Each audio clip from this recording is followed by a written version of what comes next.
kita akan melihat bagaimana istimewanya hubungan suami istri dan bagaimana kita dapat mempelajari istimewanya hubungan Kristus dengan kita saat ini. Semakin dalam kita berhubungan dengan Tuhan kita itu, makin banyak hal yang ditemukan. Ya satu tadi yang seperti Dave bilang, merasakan. Kenapa kalau istri dibilang tunduk, tapi kepada suami dibilang kamu harus mengasihi? Kenapa enggak dua-duanya tunduk atau dua-duanya mengasihi atau mungkin kebalik? Selamat datang di Diskusi Sekolah Sabat, diskusi pembelajaran Alkitab yang mendalam untuk menguatkan iman kepercayaan kepada Tuhan. Senang sekali bisa terus menemani pemirsa sekalian di dalam Diskusi Sekolah Sabat, di mana triwulan ketiga tahun 2023 kita membahas mengenai surat Efesus dari Rasul Paulus yang dituliskan kepada jemaat Efesus, dan saat ini kita sudah masuk di pelajaran yang ke-10. Dan di studio sudah hadir teman-teman yang menemani berdiskusi. Terima kasih sudah menyempatkan waktu untuk hadir di sini untuk berdiskusi, belajar Alkitab mengenai kitab Efesus. Dan kita juga ingin menyapa teman-teman yang sudah hadir di kolom komentar YouTube channel Diskusi Sekolah Sabat. Yang pertama kami minta Pendeta Leroy untuk membacakan. Ini datangnya dari Ronald Mensitanggang. Selamat Sabat. Terima kasih atas diskusi Sekolah Sabat yang selalu menambah wawasan pelajaran Sekolah Sabat, dan selamat atas penampilan studio yang baru. Kiranya selalu menjadi berkat bagi yang menonton. Tuhan memberkati semua narasumber dan kru yang terlibat. Amin. Terima kasih. Selanjutnya David, silakan. Dari Tulun Dusun Official Channel. Amin. Syukur dengan diskusi Sekolah Sabat ini. Sangat senang mengikutinya, mudah difahami. Dari Kota Belut, Sabah, Willis Sui. Amin penjelasannya. Amin, puji Tuhan. Selalu ada Tulun Dusun Official Channel dan Bapak Willis Sui. Selanjutnya Adik. Nih Kak Yola, kayaknya respon dari yang kemarin ya. Dari Sarah Budiarto katanya, saya kurang setuju kalau kita berdoa dalam hati dibilang kita tidak berdoa dengan sungguh-sungguh. Oh, ini waktu itu ada tanya jawab kalau nggak salah pertanyaan kalau berdoa dalam hati sama diucapkan. Mungkin Pendeta boleh kasih komentar sedikit. Baik, yes. Intensinya kan ada ya, bahwa memang kadang ketika disebut doa yang tidak disampaikan ya. Lalu kita berikan kesan bahwa unspoken prayer, seperti itu ya, atau unspoken request. Itu bisa refer begini, kepada yang memang tidak didoakan begitu, jadi nggak disampaikan begitu. Ya, lalu gimana mau dengar? Ya walaupun kita tahu bahwa Tuhan itu lebih tahu apa yang kita butuhkan sebelum kita mengatakannya. Tapi ada perkataan yang saya suka untuk sampaikan ya. Praying is better without words, but with heart, than with hearts, without hearts. Ya, jadi ada banyak orang berdoa banyak kata-katanya, tapi hatinya nggak di situ. Tapi ada orang yang memang nggak bisa berkata-kata lagi karena sudah terlalu berat hatinya ya. Dan itu didengar oleh Tuhan. Jadi mungkin kita mau klarifikasi, maksudnya bukan seperti itu ya, tapi ya adalah baik untuk mengutarakan permohonan. Karena itu kan membuat kita jadi tahu bagaimana kita mengasosiasikan diri kita kepada Tuhan. Jadi penekanan dari penjelasan yang kemarin adalah barangkali ya menurut saya adalah untuk mengencourage kita untuk menyampaikan doa itu. Ya tentu saja harus dengan hati ya. Ya bukan hanya sekedar kata. Terima kasih. Baik, terima kasih Pak Pendeta. Dan kami juga mengundang teman-teman yang belum memiliki buku Sekolah Sabat seperti yang ada di tangan saya. Stoknya sudah terbatas, jadi bagi teman-teman yang rindu untuk belajar bersama namun belum memiliki buku ini, dapat hubungi nomor call center Hope Channel Indonesia atau juga bisa melalui kolom komentar YouTube channel kita dan katakan saya ingin memiliki buku Sekolah Sabat supaya dapat kami kirimkan ke tempat Anda masing-masing secara cuma-cuma. Pelajaran 10 Judulnya adalah Suami dan Istri Bersama di Salib. Jadi Paulus menggunakan metafora hubungan suami dan istri untuk menggambarkan hubungan antara Kristus dan jemaat. Kita akan melihat bagaimana istimewanya hubungan suami istri dan bagaimana kita dapat mempelajari istimewanya hubungan Kristus dengan kita saat ini.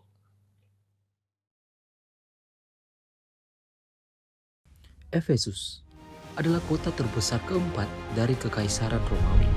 Dengan jumlah penduduk sekitar 250.000, Efesus merupakan ibu kota dari salah satu provinsi paling kaya di wilayah yang kita kenal saat ini sebagai Asia Kecil. Menulis suratnya dari dalam penjara, Paulus mengkhawatirkan orang percaya di Efesus menjadi tawar hati dan melupakan apa artinya menjadi pengikut Kristus dalam budaya masyarakat kota Efesus yang canggih dan menikmati kemakmuran. Dia berusaha untuk menarik mereka kembali ke dalam iman Kristiani, mengobarkan kembali api kesetiaan kepada Kristus, dan membangkitkan kembali sukacita yang menjadi bagian dari kelompok Allah di dalam dunia, yaitu gerejanya. Belajar dari surat Efesus, miliklah kesempatan untuk mendapatkan kembali cinta pertama, kasih yang mula-mula, kegembiraan mengikuti Yesus di zaman yang sungguh menantang.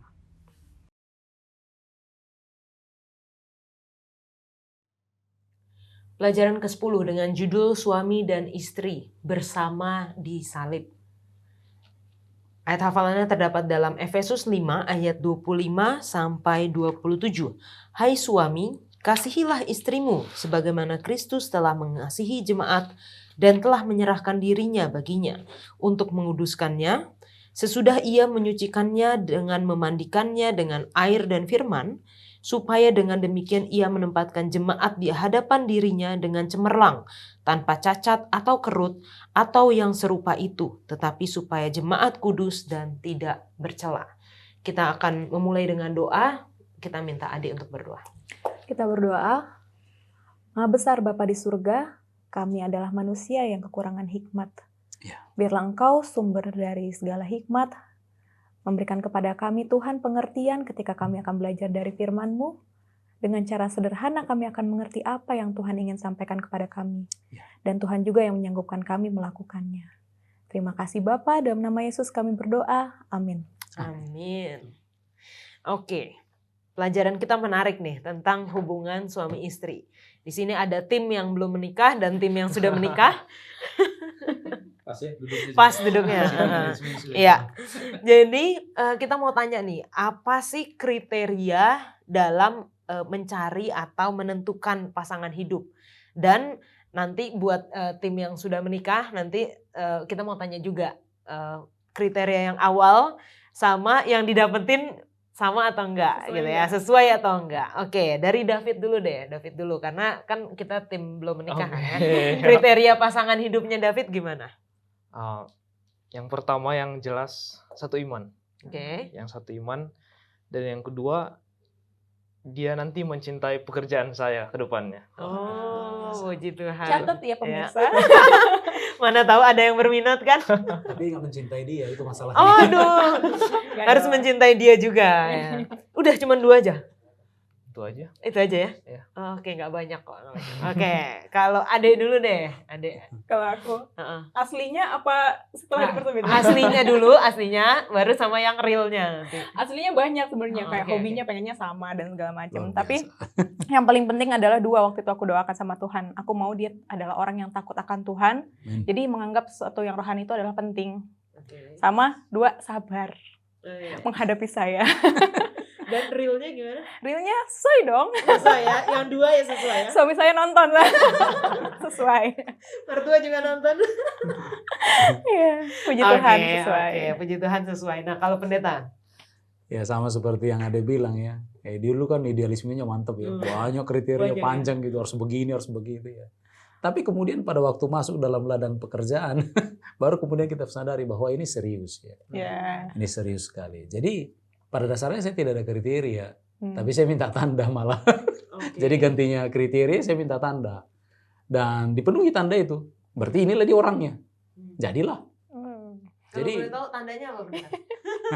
Panjang enak nih bilangnya. ceritanya. Enak bilangnya. Oke, Tapi oke lah saya mau share ya. Jadi tapi dia juga punya tanda ya. Dia minta Oke. tanda. Jadi kami adalah dua orang yang sama-sama kesulitan dalam menentukan pasangan, bukan? Ya, tapi waktu itu saya bilang hanya dua. Satu, Tuhan, izinkan ketika aku menyukai dia, maka dia lebih dulu yang bilang ke saya. Oh ya. Oh, gitu. Bukan, ini pede banget gitu. Jadi, saya bilang, karena saya nggak tahu. Tapi ketika misalnya dia tidak suka, saya suka, berarti bukan itu. Lalu kemudian ketika saya bilang dia suka ke saya, lalu saya nggak suka, berarti bukan itu. Jadi yang kita mau adalah Saling suka. saya suka sama dia, satu. Yang kemudian kedua, tapi dia harus yang bilang ke saya. Dan itu Luar biasa. terjadi. Ya, jangan kasih tahu. Jangan. Rahasia umum. Udah rahasia umum. Ya, that's the thing. Oke, terima kasih pendeta. Nah,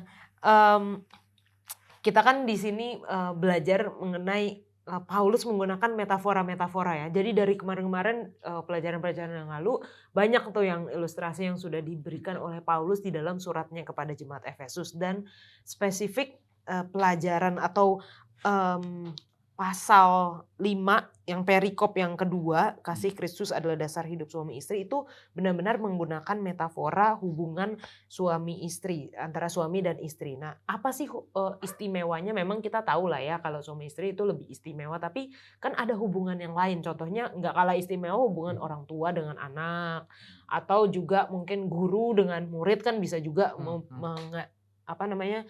menggambarkan hubungan Kristus dan jemaat, atau juga persahabatan itu juga bisa menggambarkan bagaimana hubungan Tuhan dengan kita. Nah, kenapa Tuhan atau Paulus menggunakan metafora suami istri? Adek. Mungkin kalau ya metafora yang lain itu memang ada ya oleh kitab-kitab lain ya, bagaimana Tuhan seperti Bapa dan anak pada jemaat. Tapi yang aku lihat, kenapa suami istri? Aku melihat suami istri adalah hubungan yang paling intim yang dapat digambarkan oleh hubungan antar manusia. Kayaknya tidak ada yang lebih intim dari itu ya, kayaknya ya.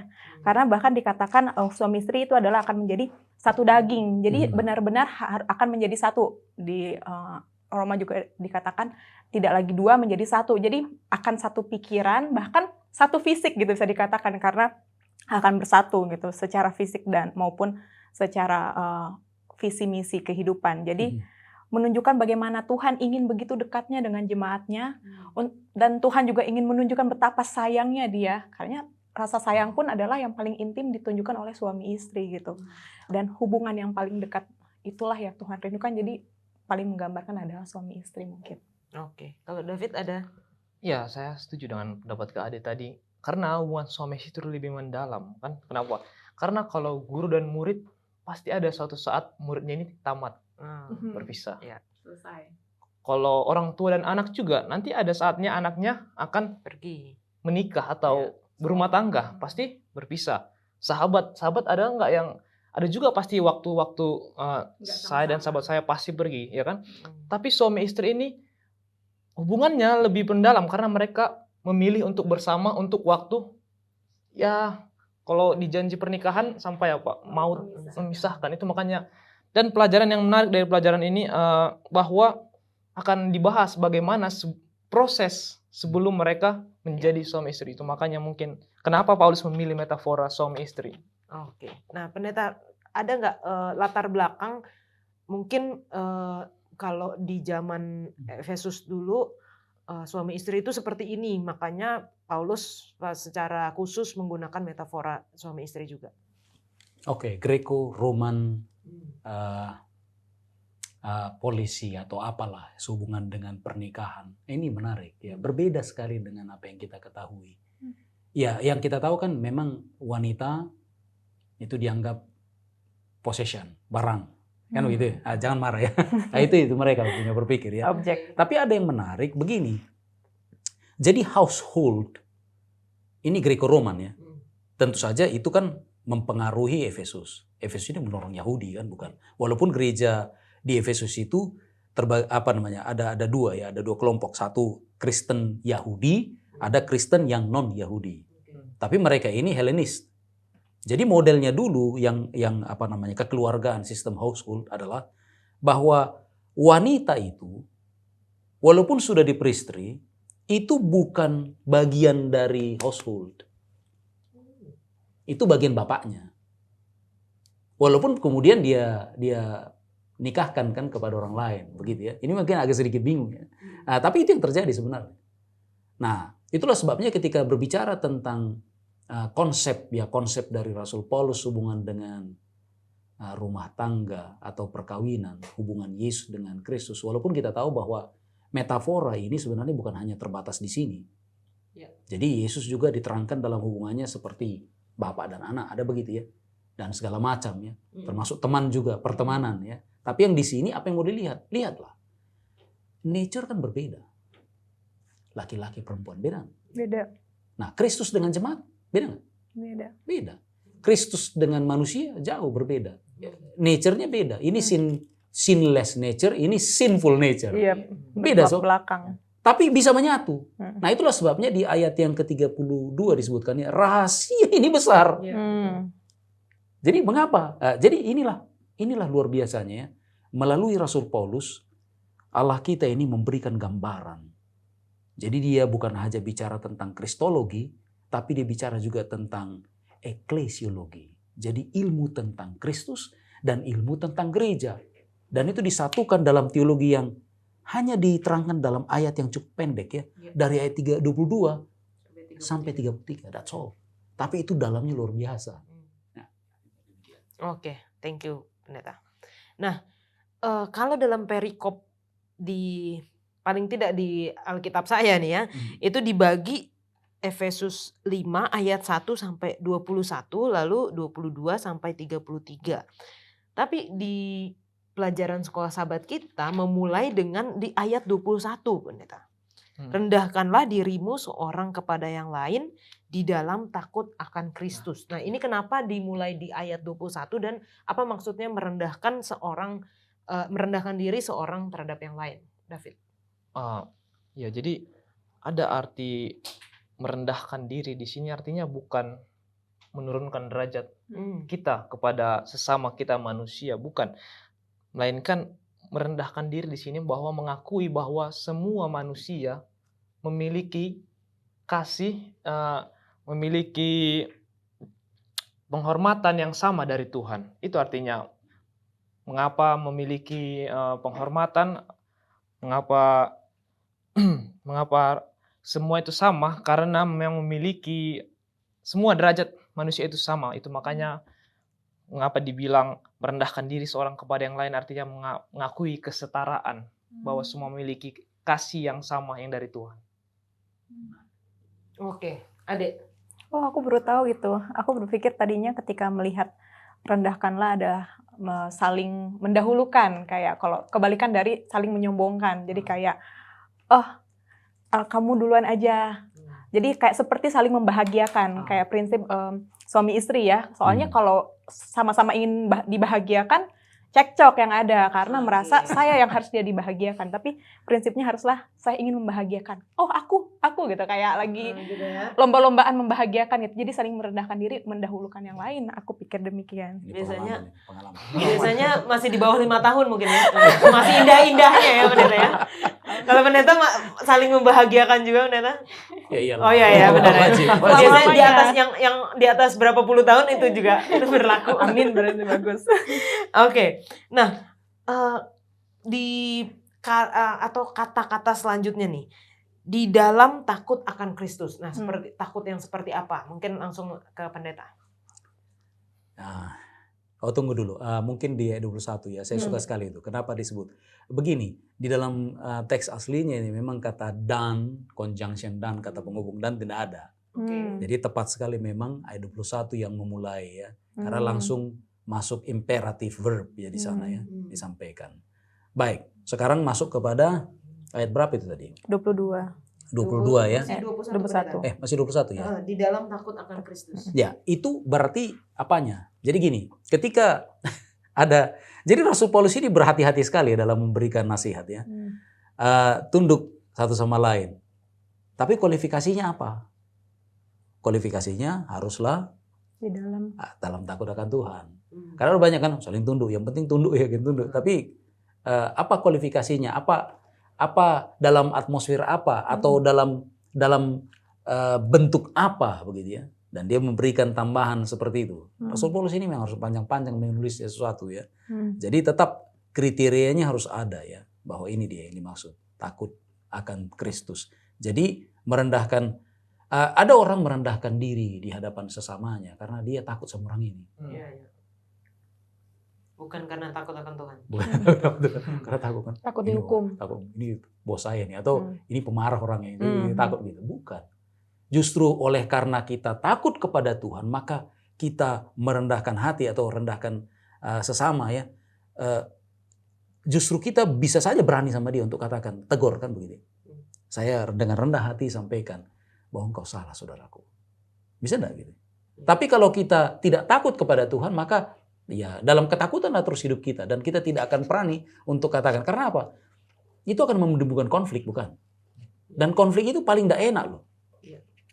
Nah gitu. Tapi kalau kita takut kepada Tuhan, maka kita akan ada tujuan kepada orang ini. Ya, walaupun kita rendah hati di hadapan dia, tapi ada maksud-maksud baik yang kita sampaikan kepada dia. Tidak biarkan begitu saja. Ya. Oke.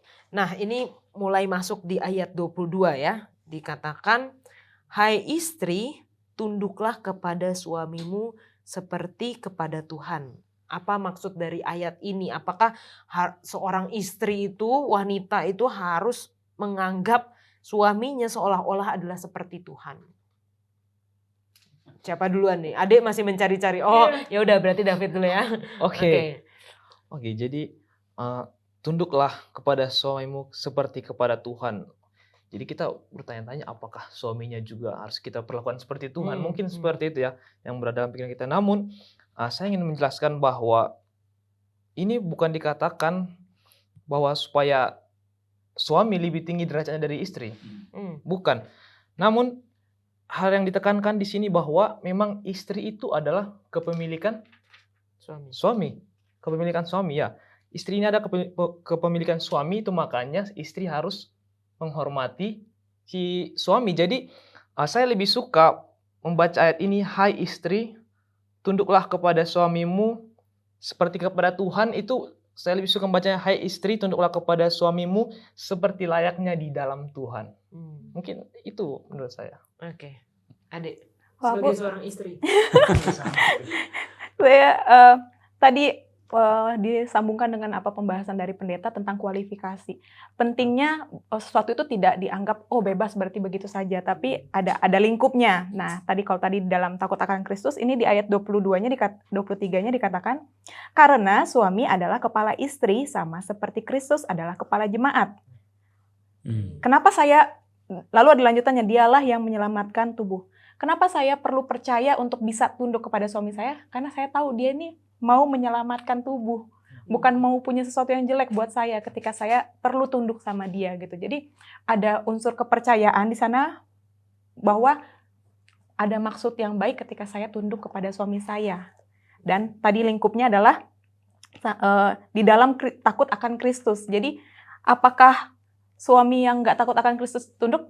Tentu saja enggak. Karena ini ada tadi kualifikasi yang pendeta bilang, dan itu membuat saya tidak perlu takut ketika saya mau tunduk sama dia, karena dia mau menyelamatkan saya. Oke. Nah ini pertanyaannya pendeta, sejauh mana seorang istri itu tunduk kepada suaminya? Tadi yang adik sudah katakan kalau suaminya tidak takut akan Tuhan, seorang yang jahat, yang kasar, yang bengis, bahkan ditulis di pelajaran sekolah sahabat kita ya. Bagaimana gitu pendeta? Iya, susah untuk menyampaikannya. Tapi begini, agar kemudian kita berhati-hati dalam membaca ini ya. Dan kita bersyukur sekali karena McVeigh ini memberikan ulasan yang cukup baik ya. Saya suka dengan apa yang disampaikannya pada bagian terakhir di paragraf di atas yang ditebal ini tuh. Jadi gini, dalam pemikiran Rasul Paulus ketika dia memberikan analogi, ini kan dia bicara tentang yang kebenaran kan. Dia bicara tentang hubungan antara Yesus dengan jemaat, dengan anggota-anggota jemaat. Itu yang disampaikannya. Dia sebagai suami loh. Ya kan? Kan dia sebagai suami itu. Dan jemaat sebagai istri. Nah saya mau tanya, apakah Yesus itu sempurna sebagai suami? Ya, Ya. tentu saja. Hmm. Dan kemudian ada perintah, katakan, hei istri, tunduklah kepada suamimu. Artinya, hei jemaat, tunduklah kepada. Nah, berarti gambarannya begini. Ini sedang ini sedang memberitahukan bahwa dalam pemikiran si Rasul Paulus ini, dia tidak sedang berpikir tentang dysfunctional one. Ini bukan broken home atau broken marriage. Keluarga yang Dia sedang berbicara tentang sesuatu. Jadi gini, satu pattern yang ideal. Mm.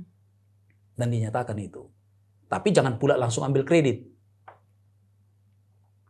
Ya, ini istriku suamiku nggak benar ini. Kulawan aja gitu. Jangan pula begitu kan begitu. Tapi kita harus beranjak dari satu konsep yang ideal. Konsep yang paling sempurna. Contoh teladan ya. Maka dengan demikian, hei istri, tunduklah kepada suamimu. Seperti kepada Tuhan. Dan itu dia sampaikan juga di pasal 6 kan. Hei hamba-hamba, bekerjalah atau lakukanlah tugasmu kepada, ya tapi bukan seperti kepada manusia. Tapi seperti kepada master, the master, kepada Tuhan. Gitu. Jadi ya ada pernyataan begitu ya. Walaupun kita harus ingat bahwa ini metafora. Jadi gini, ada yang banyak katakan bahwa Alkitab itu buku matematika. Bukan, Alkitab bukan buku matematika, tapi ada matematika di sini. Alkitab bukan buku politik, walaupun ada politik di situ. Nah sekarang ini sebenarnya sedang berbicara tentang bukan tentang seks atau tentang pernikahan sebenarnya ini. Dia bicara tentang kristologi dengan eklesiologi, hubungan Yesus dengan jemaatnya. Tapi pakai metafora. Tapi ya itulah namanya seperti koin ya, dua sisi ya. Jadi dia mainkan yang pertama ini, tapi ada sisi lain yang mengikuti seperti itu.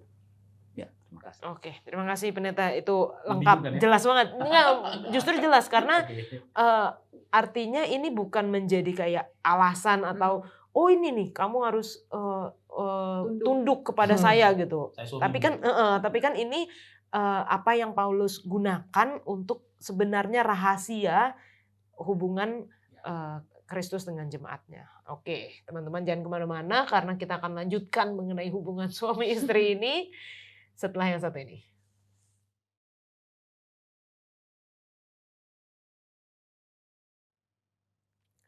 Sangat menarik disebutkan di dalam buku pelajaran sekolah sahabat kita bahwa ada prosesi persiapan pernikahan sama seperti kita zaman sekarang. Tapi bukan pasti sih, kemungkinan ada bedanya. Nanti kita akan tanya ke pendeta di zaman Efesus, zaman Rasul Paulus waktu dulu dengan yang sekarang. Karena satu-satunya tim menikah yang ada adalah Ade di luar pendeta. Jadi Ade akan jelaskan kalau sekarang tuh gimana sih prosesi waktu dulu persiapan pernikahan tuh kayak gimana? Waktu Ade.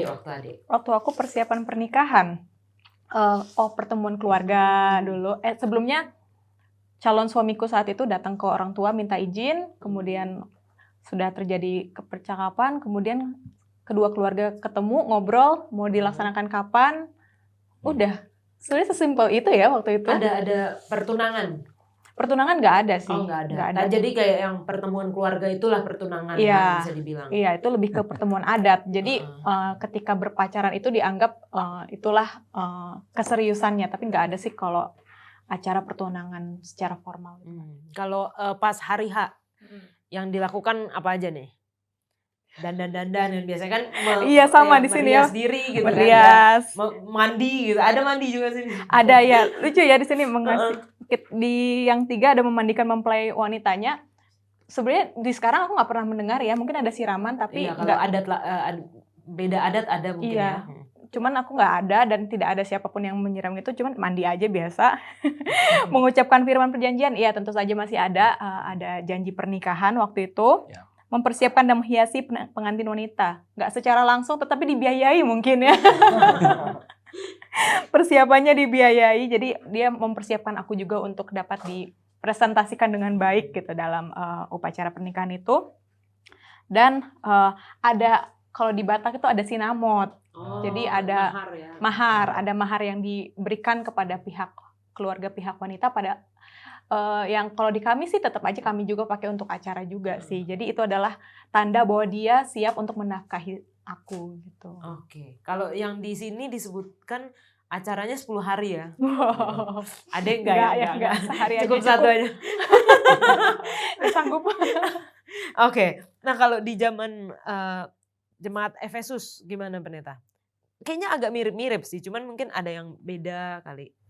Ya mungkin hanya untuk mengingatkan juga, mungkin teman-teman orang muda juga yang ada rencana mau menikah atau yang mungkin sudah dapat pasangan, jangan lupa bahwa untuk organisasi gereja misalnya ke-7 ada satu yang perlu diingat. Jangan Konseling. pernah dinikahkan orang kalau belum konseling.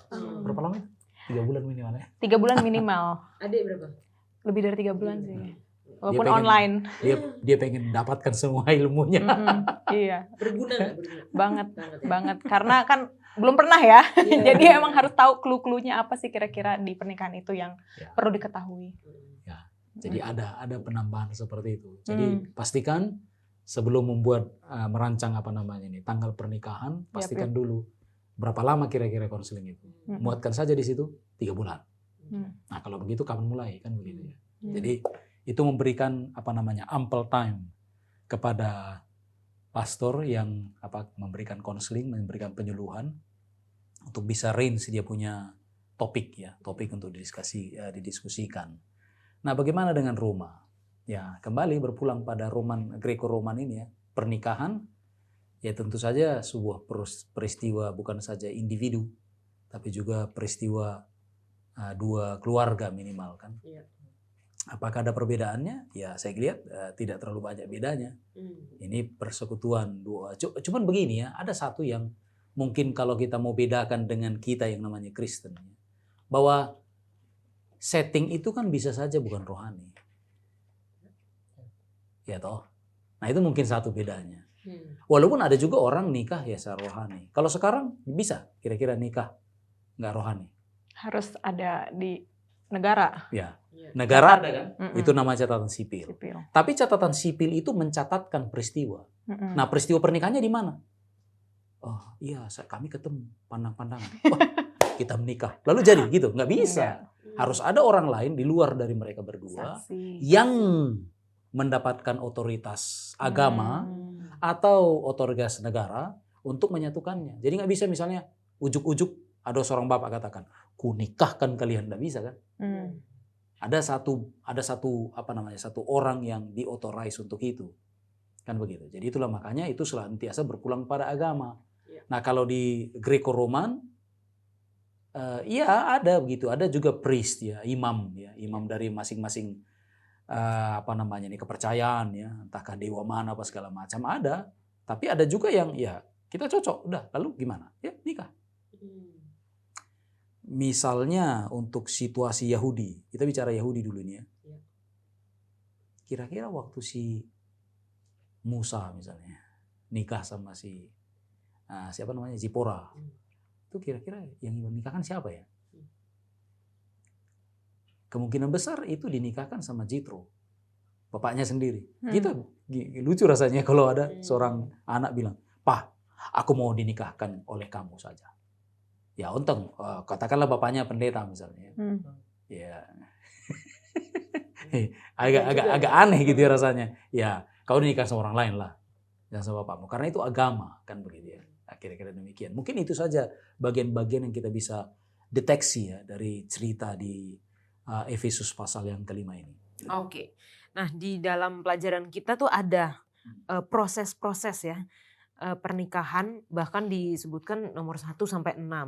Nah, apa yang berusaha dijelaskan dari prosesi pernikahan ini berhubungan dengan gereja sebagai mempelai Kristus. Dari David, silakan. Ya. Ini ada 6 prosesi pernikahan ya. Dan apa sih poinnya atau gambarannya atau aplikasinya ya kepada kita? Dan yang pertama sih ini mengasihi gereja sebagai mempelai wanita. Yang saya mengambil pelajaran dari prosesi pernikahan ini bahwa Tuhan memilih kita nih sebagai mempelai wanitanya. Tapi yang lebih menarik bukan hanya dia memilih, tapi dia mempersiapkan. Wah, enak sekali kita ya sebagai mempelai wanita. Dia memilih, terus dia sendiri yang mempersiapkan. Dan untuk membayar kita, dia sendiri yang digunakannya untuk membayar mempelai wanita tersebut. Dan kalau kita pikir-pikir, Tuhan ada harganya tidak? Maksudnya, ada nggak ukuran harga Tuhan? Tidak kan? Bahwa kita sangat beruntung bahwa kita sebagai mempelai wanita bisa dibeli dengan diri Tuhan yang tiada banding harganya. Yang harganya kalau dibilang mahal, lebih dari mahal, di atas mahal apa sih lagi itu. Mungkin itu menjadi aplikasinya kenapa kita sangat beruntung melalui prosesi pernikahan ini. Karena bukan saja kita dipilih, kita disiapkan, dan kita dibayar oleh dirinya sendiri. Amin. Dan ini kayak yang tadi David sudah sebut, mengasihi ya. Jadi Tuhan itu sangat mengasihi kita, memilih kita itu bukan ya udah saya pilih kamu, tapi karena memang mengasihi gitu. Dan di dalam pernikahan memang idealnya adalah saling mengasihi ya, saling mencintai satu dengan yang lain. Ada tambahan? Iya, malah yang ditambah sama Kak Yola tentang mengasihi, bagaimana melalui prosesi ini bahkan lebih lagi Tuhan mau menunjukkan usahanya untuk dapat meminang jemaatnya yang tadi dibilang memberikan mahar yang termahal, yaitu dirinya sendiri. Dia sendiri yang dia ingin, selain menunjukkan kasihnya, dia ingin melakukan itu secara langsung sendiri. Makanya dibilang banyak aksi-aksi yang sebenarnya gambaran untuk pernikahan zaman dulu itu tidak dia yang kerjakan, tapi di sini dia yang langsung kerjakan sendiri. Jadi itu gambaran luar biasa. Iya, dan ada gambaran juga mengenai memandikan mempelai wanita ya, dengan air dan juga dengan firman. Artinya kalau di dalam gereja sebagai mempelai wanita Kristus menggambarkan baptisan, air, dan juga firman perjanjian. Atau kalau di dalam suami istri tadi Ade sudah bilang apa namanya, janji pernikahan. Di dalam hubungan kita dengan Kristus, maka itu dikuduskan melalui firman. Dan yang kelima, mempersiapkan dan menghiasi pengantin wanita. Dan yang keenam, mempersembahkan mempelai wanita kepada dirinya sendiri. Nah ini yang mungkin kok mempersembahkan wanita kepada dirinya sendiri. Harusnya biasanya yang bawa, kalau ada kan orang tua gitu ya, atau laki-laki, kalau ayah atau abang, orang paling dihormati gitu. Tapi ini Kristus mempersembahkan mempelai wanita kepada dirinya sendiri. Nah, pendeta boleh kasih penjelasan dari hal-hal ini? Ini menarik ini ya. Hati-hati ya. Ada segmen-segmen yang penting untuk diperhatikan di sini. Ya. Satu, kita tahu yang namanya istilah pingit, bukan? Ya. Ya minimal hari sebelum hari H, 1 hari sebelum hari H. Biasanya si cewek dipingit. Nggak boleh kemana-mana. Bukan cowok ya, bukan cowok. Yeah. Cewek dipingit. Atau dalam konteks bahwa jangan ada pertemuan di antara mereka. Supaya menjaga kekudusannya, bukan? Tapi kalau disebut misalnya memandikan. Gimana tuh? Ini kan lucu ya. Yesus itu memandikan pengantinnya loh. Kemudian tambah lagi, ini polemik ini. Yang kedua, Yesus itu mempersiapkan gereja itu untuk menikahkan dengan dia. Dia yang persiapkan. Berarti dia yang dandani. Diganti pakaiannya kan. Berarti telanjang dong. Baru dipakaikan. Belum menikah itu ya? Belum menikah udah dipegang-pegang begitu. Be careful. Nah disinilah yang menjadi model yang disebutkan. Barangkali ini juga salah satu rahasia besarnya. Bahwa pada dasarnya gereja itu nggak benar kan begitu. Awalnya kan begitu. Pengantin itu, si mempelai wanita itu, dulunya nggak orang benar. Tapi ditebus. Dan itu gambaran yang kita bisa lihat di pengalaman Nabi Hosea dengan Gomer. Kita bisa lihat clear itu ya. Jadi ini sesuatu yang artinya, makanya bolak-balik tadi kita sebutkan ya kekaguman kita dengan kasihnya Tuhan ini ya. Ada yang katakan begini. The religion of marriage is not Adventist. It is not Christian. Tapi the religion of marriage is love. Agama. Agama. Dari pernikahan. Pernikahan itu cinta. Kalau tidak ada cinta itu, mau apapun agamanya nggak akan batal suatu saat itu ya. Nah, cinta di siapa yang mau diperlihatkan di sini, yang dipertontonkan? Ini cintanya Yesus kita ini. Jadi itulah gambaran dan bagaimana Rasul Paulus ini secara apik ya memperkenalkan, mempresentasikan ya, sehingga kita bisa dapat. Dan saya kira satu-satunya yang menjadi reaksi kita adalah terkagum-kagum ya dengan Kristus ini. Bagaimana dia yang justru mempersiapkan kita. Kita yang tidak layak, tapi dia. Itulah sebabnya wajar ketika dia katakan, anggota gereja, tunduk kepada. Ya karena apa? Kamu itu is nothing. Kamu gak layak begitu. Tapi kamu disiapkan untuk menjadi mempelai wanita dari Kristus. Ya, dan kita bisa lihat juga ada ayat yang ditulis di hari Senin, Yeskel 16 ya pendeta ya. Yeskel 16 ayat 1 sampai 14 begitu. Ceritanya bagaimana yang tadinya mulai dari lahirnya tidak dipandang, tidak diurus, lalu Tuhan mengurus sampai dia besar,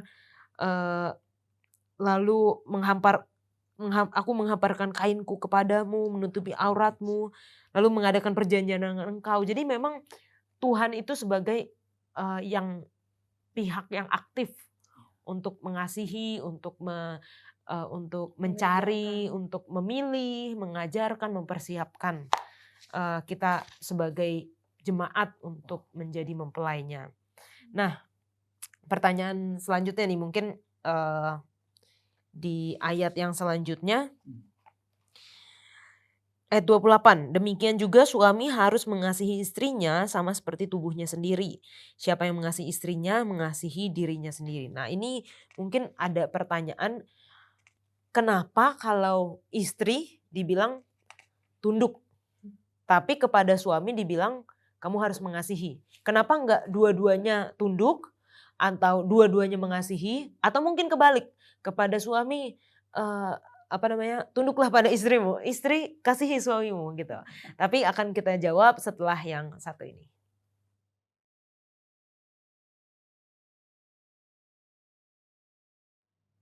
Hai istri, tunduklah kepada suamimu. Hai suami, kasihilah istrimu. Nah, kenapa ini seperti itu berbeda dan nggak boleh disamain, nggak disamain dan atau mungkin terbalik gitu. Kalau David apa? Kalau menurut saya ini sepertinya walaupun kita kedengarannya beda tapi ada unsur kesamaan seperti yang saya temukan ya. Karena kalau dibilang istri tunduk kepada suami berarti istrinya mengasihi suaminya. Dan kalau dibilang suami mengasihi istri, apakah bukan berarti suaminya suka-sukanya sama istrinya? Bukan berarti kan, tapi dia memiliki kasih juga. Jadi ada unsur kesamaan dan juga perlu dipahami sini. Tunduk kepada suami sini bukan berarti jenis yang bisa dibilang seperti seorang budak, bukan ya, tapi ia tunduk kepada suami karena penyerahan sukarela dalam hal di mana laki-laki memenuhi syarat oleh penciptanya menjadi kepala, seperti yang dalam Kejadian 3 ayat 16. Dibilang sini, firman-Nya kepada perempuan itu, susah payahmu waktu mengandung akan kubuat sangat banyak. Dengan kesakitan engkau akan melahirkan anakmu, namun engkau akan berahi kepada suamimu dan ia akan berkuasa atasmu. Itu sebabnya dibilang kepada suaminya, kasihilah istrimu, karena nanti istrimu ini akan bersusah payah untuk melahirkan keturunanmu. Oke. Nah, gimana pendeta? Ya, sekali lagi ini menariknya yang disampaikan oleh saudara Sister Yola tadi ya, bahwa perikop kita ini dimulai dari ayat ternyata bukan dari 22 ya, ayat 21. Jadi konteksnya adalah rendahkanlah dirimu seorang kepada yang lain. Ini maksudnya anggota gereja. Anggota gereja. Tapi masalahnya antar mereka. Berarti kalau misalnya dibikin menjadi poligami ini misalnya antara istri-istri saling menghargai gitu kan. Nah, sekarang jadi gini, keadaan ini kemudian dibawa kepada satu analogi, satu metafora. Disampaikanlah ini. Nah, dengan demikian kita bisa deteksi bahwa baik suami, baik istri, masing-masing harus melakukan dua hal. Mengasihi dan tunduk. Artinya hormat.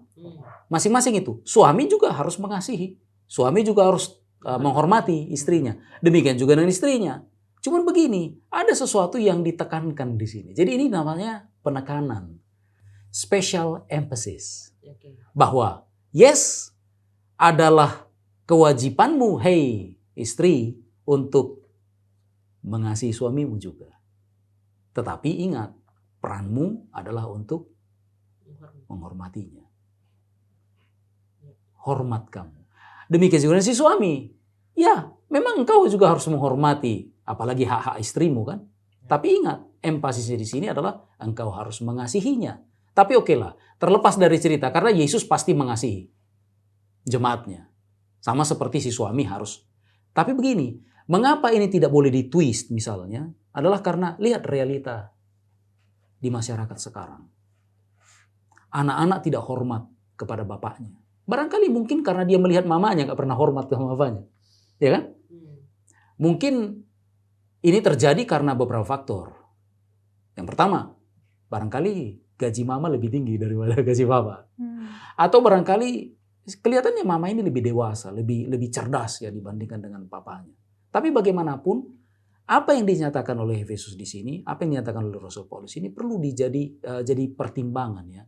Mau sejahtera dalam rumah tangga pertama dan di masyarakat, jaga peran masing-masing. Apa yang perlu ditekankan. Karena penting. Bagaimanapun yang seperti tadi ditanya, apakah biblikal patrialisme, patriark itu ya. Itu unsur bapak. Bukan mengatakan bahwa bapak saja yang penting, enggak. Tapi itulah model masyarakat yang biblikal yang disampaikan. Susah? Ya memang susah. Tapi that's the thing. Ini bukan untuk melukai emansipasi ya. Bukan. Ya, terima kasih. Oke. Dan ini juga kalau saya melihat juga kalau seorang istri dikasihi, maka kayak reaksinya atau timbal baliknya maka dia akan menghormati suaminya gitu. Dan sama seperti kalau suami itu dihormati oleh istrinya, maka reaksinya timbal baliknya akan mengasihi kepada istrinya. Nah, kita lanjut lagi pelajaran yang hari Kamis ya.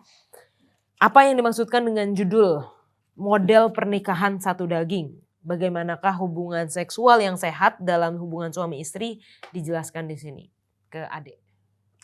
Kalau aku lihat, ini aku baca ya, dikatakan kalau hubungan satu daging itu adalah kesatuan, cermin dari kesatuan emosional dan spiritual. Jadi ada di sana mereka bersatu secara emosi dan secara spiritual.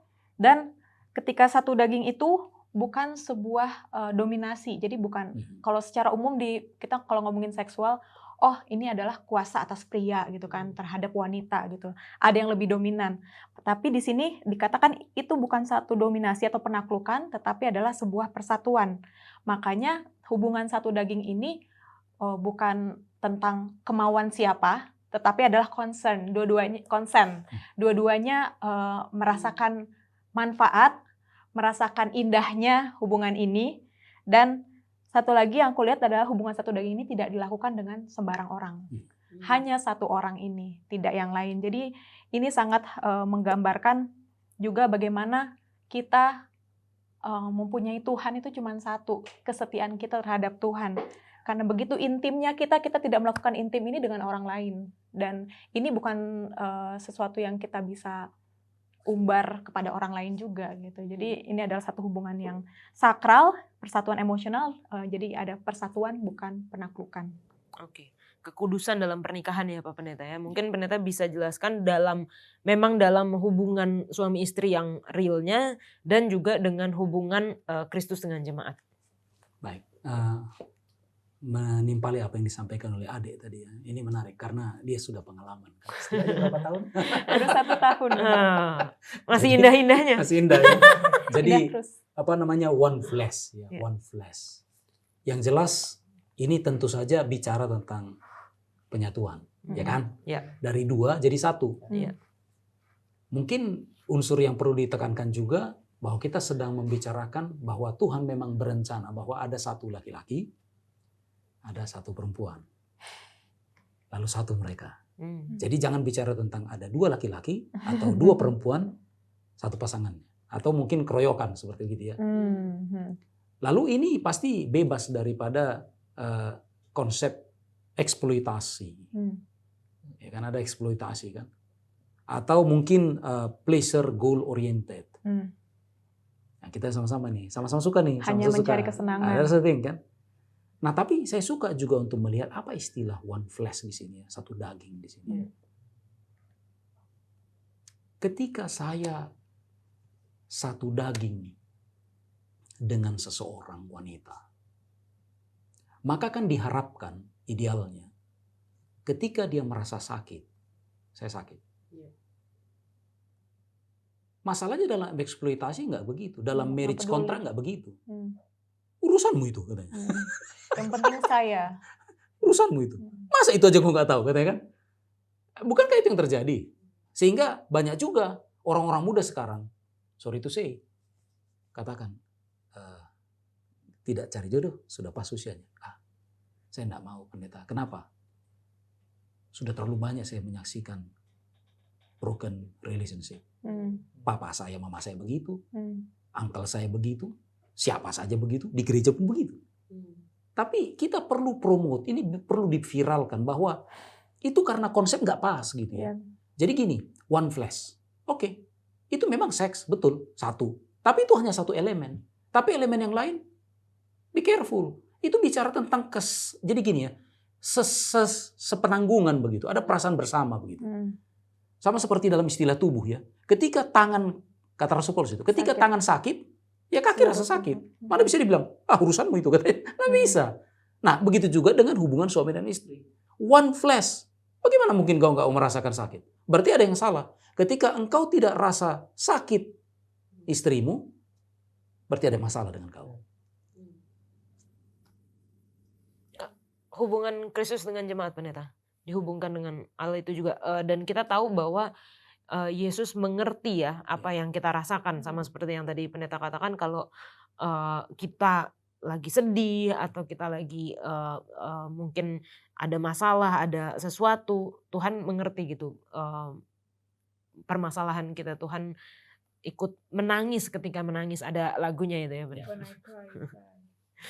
Ada lagi pendeta yang mau ditambahkan? Ya kalau untuk Yesus tentu saja there is no question ya, bahwa dia rasakan. Yang menjadi pertanyaan adalah apakah jemaat merasa? Ya, itu yang menjadi persoalan kan. Itu makanya disebutkan kan, hendaklah engkau menaruh pikiran dan perasaan seperti yang terdapat juga dalam Yesus Kristus. Bukan Yesus Kristus disebut kalau salah. Kristus Yesus. Jadi kita rasa. Nah sebagai istri ya, sebagai istri dari Kristus, kita rasa enggak bagaimana dia? Kita maunya dia yang rasa gitu ya. Ya kan? Cengengnya. Jadi artinya kita egois gitu ya. Jadi maunya hanya Tuhan yang tahu.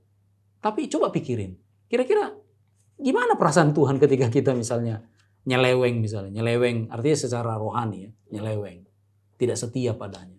Gimana perasaannya itu? Nah, kalau kita tahu bagaimana sakitnya, ya jangan nyeleweng kan begitu ya. Terima kasih. Amin. Thank you pendeta. Oke, di ayat 32. Rahasia ini besar, tetapi yang aku maksudkan ialah hubungan Kristus dan jemaat. Jadi tadi kita sudah baca ayat-ayatnya mengenai hubungan suami dan istri, bagaimana istri kepada suami tunduk, bagaimana suami kepada istri kasihi. Tetapi di ayat 32 dikatakan rahasia ini besar. Rahasia apa yang dijelaskan di sini, David? Ya, setelah saya baca, sepertinya rahasia besar itu ada dalam ayat 32 tersebut. Iya. Yang seperti yang dijelaskan oleh Pak Pendeta bahwa mengenai satu daging itu, dan yang menjadi pertanyaan juga sama. Rahasia besarnya bahwa kita satu daging dengan Allah. Dan kita nggak perlu mempertanyakan Yesus apakah dia merasakan apa yang kita rasakan, pastinya. Dan yang jadi pertanyaan adalah apakah kita rasakan apa yang telah Yesus rasakan untuk mempersiapkan kita sebagai mempelai wanita. Mungkin ini. Oke. Adik? Saya mau tanya apa jadinya sebenarnya pendeta? Oke, kita langsung berarti ya ke pendeta ya. Apa sih rahasia besar itu pendeta? Jadi kita sepakat ya untuk katakan begini. Namanya rahasia kan. Jadi gitu kan. Tapi begini, ada kata yang menarik yang dipakai untuk kata ini, rahasia. Kata rahasia yang diterjemahkan dari kata misteri. Jangan mus ya. Kalau itu sarjana yang membaca mysterion ya. Ini seharusnya U-nya itu dibaca dengan I. Mysterion. Dari kata itu kita muncul kata misteri atau misterius. Kalau disebut penembak misterius, ada di dalamnya itu kan seperti rahasia ya, atau Belum tidak diketahui. diketahui ya. Iya. Tapi ada juga arti lain dari misteri ini. Misteri maksudnya gimana ya? Ada semacam wow gitu ya, wow gitu. Bukan artinya dirahasiakan, bukan, tapi misterius gitu saja. Beda dong ya. Misteri dengan rahasia kan beda ya. Misterius dengan rahasia. Memang misterius ada mengandung rahasia, tapi ada yang tidak dimiliki oleh rahasia ketika kita bicara tentang misteri. Ya kan? Susah menjelaskannya itu ya. Tapi buka aja kamus masing-masing. Nah, pertanyaannya sekarang adalah apa maksudnya misteri besar ini? Ya, ada sesuatu yang revealing ya. Time after time, in the course of time, kita bisa tahu, oh ada sesuatu ya. Jadi itu seperti apa namanya? Seperti efek dari eureka, penemuan kan. Semakin dalam kita berhubungan dengan Tuhan kita itu, makin banyak hal yang ditemukan. Ya satu tadi yang seperti Dave bilang, merasakan. Merasakan nggak? Rasain nggak apa yang dirasakan oleh Tuhan? Makanya rasain gitu ya, rasakan gitu ya. Lalu apalagi yang lain? Oh, ada tadi yang disampaikan. Ini hubungan seperti kalau dalam bahasa suami dan istri, sexual relationship. Nah, apa kira-kira sexual relationship itu dalam gambaran si jemaat dengan Tuhannya? Sexual relationship itu kan sebenarnya komunikasi. Iya kan? Itu bahasa itu. Jangan anggap exercise saja. Itu exercise katanya. Ada yang berani ukur ya bahwa sekian lama berhubungan intim maka itu sama seperti lari berapa gitu kan. Oke deh, itu scientific effect ya. Tapi remember, ini komunikasi. Sebagaimana intimnya itu ya. Dalam bahasa Alkitab itu nggak akan pernah salah ketika kita pahami dengan cara itu.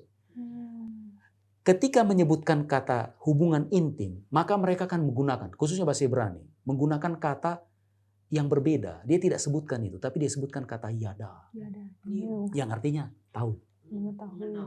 Jadi anak itu hanya dilahirkan ketika berhubungan kan? Ya. Tapi orang yang berhubungan, suami dan istri berhubungan, hanya karena dia tahu.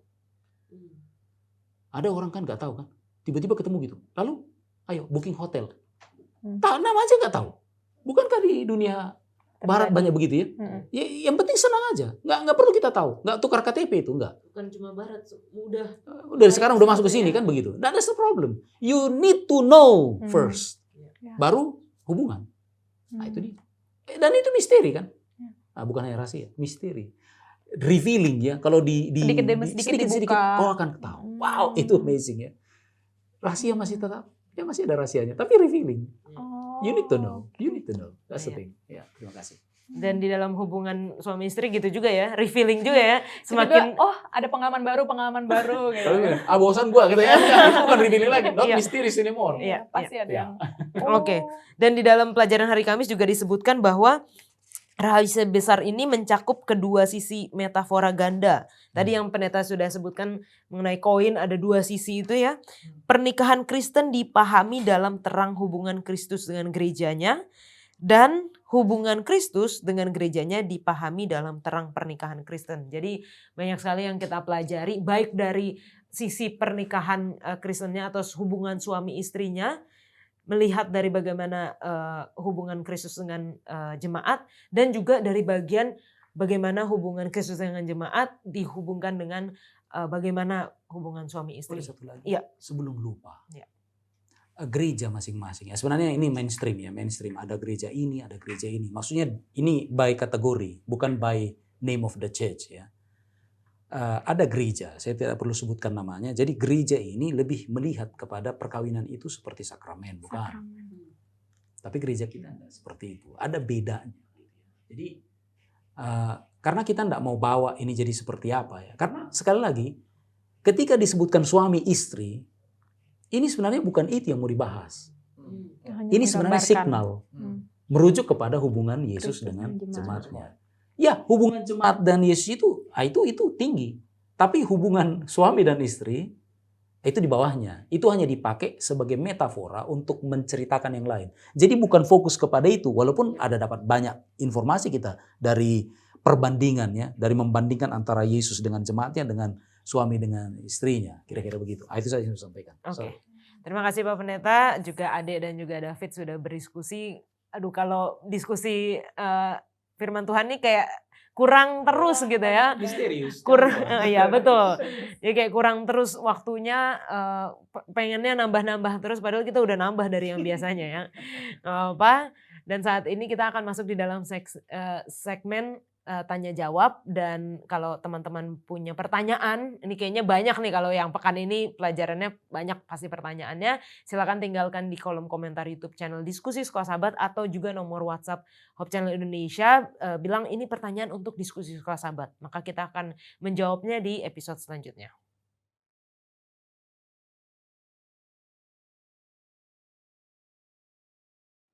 Sahabat Diskusi Sekolah Sahabat, kita saat ini masuk di dalam segmen Tanya Jawab, di mana Pendeta Alberto Tulalesi akan menjawab pertanyaan-pertanyaan yang telah pemirsa kirimkan ke redaksi Diskusi Sekolah Sahabat.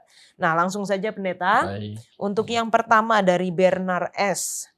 Mau bertanya Pak Pendeta, Efesus 5 ayat 4 mengenai perkataan kotor, perkataan kosong, sembrono. Zaman sekarang kan anak muda senang kalau bicara pakai imbuhan-imbuhan yang kadang menyerempet kata-kata kasar atau singkatan-singkatan seperti contohnya OMG. Apakah itu termasuk dalam perkataan kosong? Tapi kadang tidak ada maksud kasar, hanya kebiasaan atau tren saja. Baik, terima kasih Saudari Yola. Shalom pemirsa Hope Channel Indonesia dimanapun berada. Secara khusus Saudara Bernard S ya. Baik, saya akan bacakan Efesus 5 ayat 4 aja. Ya. Sebagaimana yang ditanyakan ya. Demikian juga perkataan yang kotor, yang kosong atau yang sembrono. Karena hal-hal ini tidak pantas. Tetapi sebaliknya ucapkanlah syukur. Jadi para pemirsa Hope Channel Indonesia, bahwa bukan hanya kotor, kosong, sembrono. Jangan keluar dari mulut kita. Tidak pantas katanya. Kenapa tidak pantas? Karena di dalam Yakobus pasal 3 ayat 10 sampai 11 boleh. Saudari Yola boleh bacakan Yol. Yakobus 3 ayat 10 sampai 10 11. sampai 11. Dari mulut yang satu keluar berkat dan kutuk. Hal ini saudara-saudaraku tidak boleh demikian terjadi. Adakah sumber memancarkan air tawar dan air pahit dari mata air yang sama? Baik, jadi para pemirsa Hope Channel Indonesia. Jadi diharapkan bahwa sumber yang menentukannya. Sumber itu adalah hati ya. Hati kita. Jadi hati harus diisi oleh firman Tuhan karena kata-kata yang kasar, sembrono, sia-sia, tidak perlu kita keluarkan. Tapi ucapan syukur, kata-kata yang menjadi berkat. Gak boleh dari mulut yang sama keluar kata-kata seperti itu, tapi dari mulut yang sama juga keluar kata-kata berkat. Itu gak boleh. Karena sumbernya haruslah menjadi, diubahkan sumbernya. Hati kita harus dibaharui. Sehingga dengan pertolongan roh, kita akan mengeluarkan kata-kata yang baik, kata-kata yang membawa berkat. Pertanyaannya, ini lagi tren masalahnya. Anak muda biasanya. Anak muda, ini lagi ngetren ini masalahnya. Tapi saya mau kasih tahu juga dalam firman Tuhan, nasihat ya. Boleh Yola tolong bacakan 1 Korintus 15 ayat 33. Oke, 1 Korintus 15 ayat 33. Janganlah kamu sesat, pergaulan yang buruk merusakkan kebiasaan yang baik. Iya, jadi walaupun tren, tapi kalau tren itu ternyata mengganggu kita punya kehidupan karakter Kristiani, artinya nggak boleh dong dari mulut yang sama mengeluarkan kata-kata yang sembrono dan tidak pantas, lalu dari mulut yang sama kita ingin mengucap syukur kepada Allah. Itu masalah di hati. Jadi kalau ternyata lingkungan sekitar yang tren yang seperti itu, jauhi. Bukan saya yang bilang, tapi Alkitab yang bilang. Katanya, tetapi dikatakan di sini, janganlah kamu sesat, pergaulan yang buruk merusakkan kebiasaan yang baik. Itu bisa mengganggu karakter Kristiani kita. Jadi kita harus jaga, pelihara, supaya di mana saja kita berada bawa healing, bawa menjadi berkat bagi banyak orang. Terima kasih. Harus menjaga kata-kata yang setiap kata yang keluar sekali. Dari mulut kita. Oke, nah pertanyaan selanjutnya nih pendeta dari Christopher Paparang. Shalom buat kita semua. Saya mau bertanya Pak Pendeta tentang pernikahan. Bisakah kita menikah kembali di saat kita sudah bercerai secara negara? Nah ini mungkin berbeda dengan topik Efesus, tapi karena ada yang soal suami istri itu ya pendeta ya. Iya. Ada ilustrasi dari Efesus mengenai suami istri. Mungkin pendeta boleh bantu jawab juga. Baik, terima kasih. Jadi ini harus menjadi perhatian kita semua para pemirsa Hope Channel Indonesia dan secara khusus Christopher Paparang ya. Pernikahan menurut kekristenan itu ada dua sisi. Jadi gereja ini mengajarkan ada dua sisi, yaitu sisi Alkitab, apa yang Tuhan ajarkan, dan karena kita berada di negara hukum, maka sisi hukum juga kita harus perhatikan. Dua sisi ini harus kita lewati. Nggak boleh enggak. Contoh soal, ditanyakan kalau dia secara hukum sudah legal untuk menikah, ya kan? Dia sudah bercerai secara negara, pengadilan sudah memutuskannya dia bercerai. Pertanyaannya, apakah sisi Alkitab membolehkan dia untuk menikah? Kan harus dilihat dua sisi itu ya. Jadi sisi Alkitab menjawab ya di dalam Matius 19 ayat 9. Mungkin Yola boleh tolong bacakan. Oke, Matius 19 ayat yang ke-9. Tetapi aku berkata kepadamu, barang siapa menceraikan istrinya kecuali karena zina, lalu kawin dengan perempuan lain, ia berbuat zina. Baik, Alkitab menyatakan bahwa kecuali karena zina, nggak boleh kita ceraikan. Jadi sebetulnya pasangan hidup kita berzina pun kita harapkan bahwa kita ampuni. Karena pengampunan itu adalah membawa damai sejahtera. Tapi kalau memang itu kita simpulkan bahwa oke, selesai, hanya karena zina, pernikahan bisa diselesaikan. Ini cerai bisa hanya karena zina. Itu Alkitab yang mencatat. Yesus yang berkata-kata seperti itu. Jadi kalau misalnya, pendeta, saya sudah cerai secara negara. Kenapa? Iya, soalnya pasangan saya tuh nggak baik. Marah-marahin saya terus, nggak cocok. Ya nggak bisa lah. Alkitab nggak membolehkannya. Alkitab nggak mengizinkannya. Alkitab hanya mengizinkan kecuali karena zina. Pertanyaan berikut, pendeta, istri saya sudah berselingkuh dan dia sudah menikah dengan pria lain. Itu karena zina. Apakah saya boleh menikah? Tapi kami belum cerai secara negara. Oh, nggak bisa. Itu dipandang oleh negara, kamu masih istrinya dia. Kamu masih pasangannya dia atau suaminya dia, nggak bisa. Kita nggak boleh melanggar hukum. Walaupun sisi Alkitab sudah lolos, karena pasangan kita yang berzina, pasangan kita sudah menikah dengan orang lain, jadi dia pergi sudah, lalu tapi karena negara belum ada cerai negara, kita nggak boleh. Karena itu bisa melanggar juga hukum negara. Karena kalau kita menikah, loh ini masih ada catatan negara bahwa kamu menikah dengan pasanganmu adalah ini. Jadi itu dia. Dua sisi ini harus kita lewati. Tapi yang paling utama adalah bahwa kita lihat sisi Alkitab menjadi standar utama. Jangan sampai selain karena zina tidak boleh. Tapi kalau zina pun Alkitab sangat mendukung kita untuk mengampuni. Terima kasih. Seperti yang kemarin saya ingat banget pendeta mengampuni dan melupakan. Iya. Oke, baik, terima kasih Baik, pendeta terima kasih. untuk jawaban-jawabannya. Teman-teman kalau misalnya masih ada pertanyaan lanjutan mungkin ya, tanyakan saja di kolom komentar YouTube channel Diskusi Sekolah Sabat atau juga bisa melalui WhatsApp nomor call center Hope Channel Indonesia dan kita akan menjawabnya bersama dengan pendeta Tulalesi. Kita akan kembali ke studio.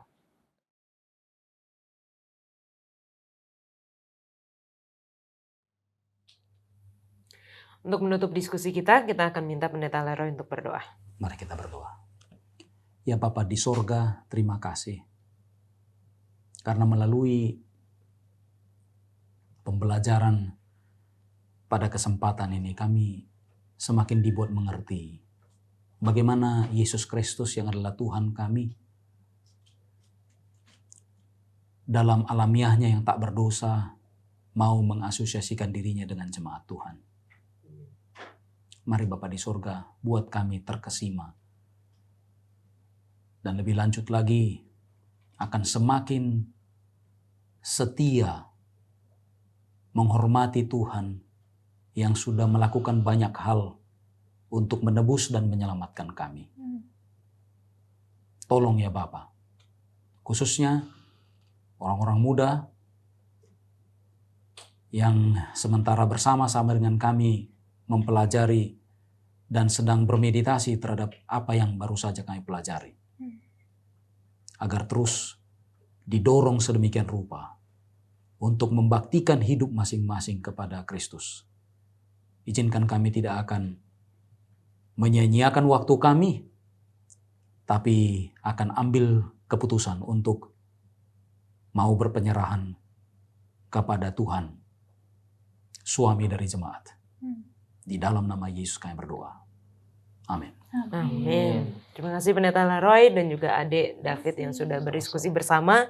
Dan semoga pelajaran kita pekan ini bukan hanya memberikan kita pemahaman yang lebih dalam, lebih luas mengenai hubungan kita dengan pasangan, hubungan suami istri, tetapi juga hubungan kita jemaat dengan Kristus. Kita akan belajar kembali di episode selanjutnya. Tuhan Yesus memberkati.